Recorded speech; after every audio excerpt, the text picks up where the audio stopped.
ഉപയോഗിച്ചിട്ടുള്ളത്. മഴക്കാലത്ത് വെള്ളം സംഭരിച്ച് അത്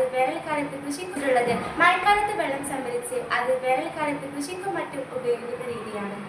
വേനൽക്കാലത്തെ ജലക്ഷാമം കുറയ്ക്കാനും പ്രകൃതിദത്തമായ ജലസ്രോതസ്സുകളെ സംരക്ഷിക്കാനും ജലസേചനത്തിന്റെ ചിലവ് കുറയ്ക്കാനും ഇത് സഹായിക്കുന്നു. മഴവെള്ളം പാത്തിയിലൂടെ കടത്തിവിട്ടതിന് ശേഷം ഒരു ടാങ്കിൽ ശേഖരിച്ചു വെക്കുക.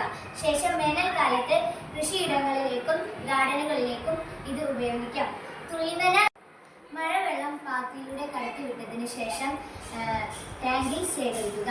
ശേഷം വേനൽക്കാലത്ത് കൃഷിയിടങ്ങളിലേക്കും ഗാർഡനുകളിലേക്കും ഉപയോഗിക്കാം.